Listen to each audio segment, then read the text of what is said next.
Hello everyone, welcome to Anshu diaries. ఈరోజు మీ ముందుకు ఒక మంచి రెసిపీతో వచ్చేసానండి. Quick and easy recipe and tasty కూడా. అదే ఎగ్ కర్రీనా అనుకోవద్దు, బ్రెడ్ కానీ రోటీకి కానీ దేనికైనా సూపర్ కాంబినేషన్. అండ్ కొంతమంది బ్రెడ్తో తింటారు కదా కర్రీస్, వాళ్ళకైతే ఈ కర్రీ తినండి, ఇంకా చాలా బాగుంటుంది. ఒక బ్రెడ్ బదులు 2 బ్రెడ్లు తింటారు. సో దానికి కావాల్సినవి ఏంటో ఒకసారి చూసేద్దాం.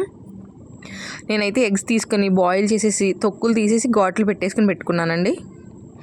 చూడండి, ఆనియన్స్ పచ్చిమిర్చి కట్ చేసి పెట్టేసుకున్నాను. కొంచెం ఆనియన్స్ ఎక్కువే పడతాయి ఈ కర్రీకి. అండ్ టొమాటోస్ కూడా మంచిగా కట్ చేసుకున్నాను. చింతపండు కొంచెం, ఒక చిన్న సైజు నిమ్మకాయ కన్నా కొంచెం తీసుకున్నాను. అల్లం వెల్లుల్లి పేస్ట్, వెల్లుల్లిపాయ జీలకర్ర, ఇవండి మెయిన్ ఇంగ్రీడియంట్స్. ఇప్పుడు నెక్స్ట్ ప్రిపరేషన్ చూద్దాం. స్టవ్ ఆన్ చేసి ప్యాన్ పెట్టేసుకున్నామండి. ఆయిల్ వేసేసుకోవాలి. ఎగ్స్ ఫ్రై చేసుకోవాలి ముందు. మీకు ఫ్రై ఇష్టం లేదు అంటే బాయిల్డ్ ఎగ్స్ అట్లా కర్రీలో వేసేసుకున్నా బాగుంటుంది. ఇప్పుడు ఆయిల్ కొంచెం వేడైన తర్వాత పసుపు యాడ్ చేసేసుకోవాలి. తర్వాత కొంచెం సాల్ట్ అండి. సాల్ట్ ఎందుకంటే ఎగ్స్ దానికి అంటుకోకుండా ఉంటాయి గిన్నెకి. నాన్ స్టిక్ వాళ్ళైతే సాల్ట్ యాడ్ చేసుకో అవసరం లేదు. ఒకసారి మంచిగా కాగిన తర్వాత సిమ్లో పెట్టుకొని ఎగ్స్ యాడ్ చేసుకోవాలండి. ఆయిల్ మీద పడుతుంది లేకపోతే. చూసారా, ఆయిల్ పడకుండా వేసుకోవాలి. మొత్తం ఫ్రై అయిపోయి చూసారా కాసేపటికి.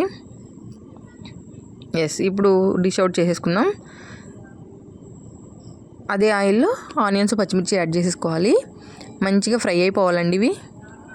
ఒకసారి అదంతా మిక్స్ చేసేద్దాం. నేను ఇంకా పసుపు ఏమి యాడ్ చేయను, ఎందుకంటే ఇందాక ఆల్రెడీ యాడ్ చేశాను కాబట్టి. ఇప్పుడు మూత పెట్టేసి కాసేపు మగ్గనిద్దాం.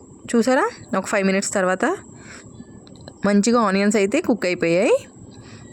ఇప్పుడు టొమాటోస్ యాడ్ చేసుకోవాలి. ఈ టొమాటోస్ మంచిగా ఒకసారి అదంతా మిక్స్ చేసేసుకోవాలి. యాజ్ యూజువల్గా లిడ్ క్లోజ్ చేస్తే అప్పుడు టమాటోస్ మగ్గిపోతాయి. సో చూసారా,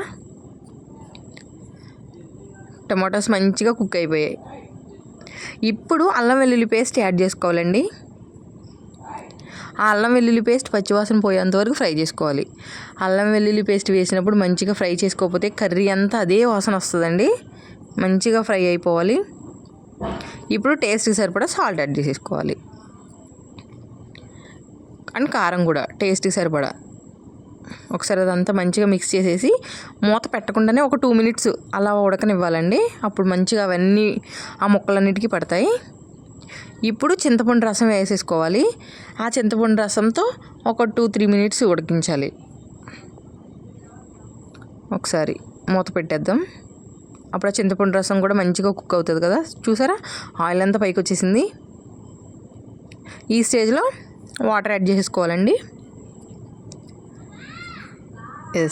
వాటర్ యాడ్ చేసుకున్న తర్వాత ఒకసారి అదంతా మంచిగా మిక్స్ చేసేసుకోవాలి. మిక్స్ చేసుకున్న తర్వాత ఎగ్స్ ఒక్కొక్కటి యాడ్ చేసుకుంటే సరిపోతుంది. ఎగ్స్ యాడ్ చేసుకునేటప్పుడు కొంచెం జాగ్రత్త అండి, అవి మీదకు చిందుతాయి. వాటర్ అంతా ఇంకిపోయే వరకు ఉంచుకోవాలండి. మీకు కొంచెం పులుసు కింద కావాలి అనుకుంటే కొంచెం పులుసు కింద దించుకుంటే బాగుంటుంది. ఎలా అయినా సరే బాగుంటుంది. సో చూసారా, నాకైతే ఈ స్టేజ్ సరిపోతుంది. మధ్య మధ్యలో తిప్పుకుంటూ నేను ఈ స్టేజ్ అయితే సరిపోతుంది, చక్కగా కలుపుకోవడానికి బాగుంటుంది. ఇప్పుడు వెల్లుల్లిపాయ జీలకర్ర దంచుకున్నాను కదా, అది యాడ్ చేసేసుకోవాలి. ఇది ఒక 2 మినిట్స్ ఉడకాలండి. అప్పుడు ఆ ఫ్లేవర్ అంతా అసలు ఎగ్స్కి మంచిగా పడుతుంది. చాలా అంటే చాలా బాగుంటుంది. జస్ట్ ఒక 2 మినిట్స్. ఒక 2 మినిట్స్ తర్వాత చూసారా, ఇప్పుడు కొత్తిమీర కూడా యాడ్ చేసుకుంటే సేమ్ ఇంకా చికెన్ తిన్నట్టే ఉంటుంది. కంపల్సరీ ట్రై చేయండి. కర్రీ అయితే మంచిగా రెడీ అయిపోయిందండి. కలర్ఫుల్గా ఉంది అండ్ టేస్ట్ కూడా అలానే ఉంటుంది. కంపల్సరీ ఒకసారి ట్రై చేయండి. అండ్ ఇప్పుడు దీన్ని డిష్ అవుట్ చేసుకుంటే సూపర్ యమ్మీ కర్రీ అయితే రెడీ అయిపోయినట్టే. కంపల్సరీ ట్రై చేయండి. లైక్ చేయండి, షేర్ చేయండి, సబ్స్క్రైబ్ చేయండి. Thank you for watching.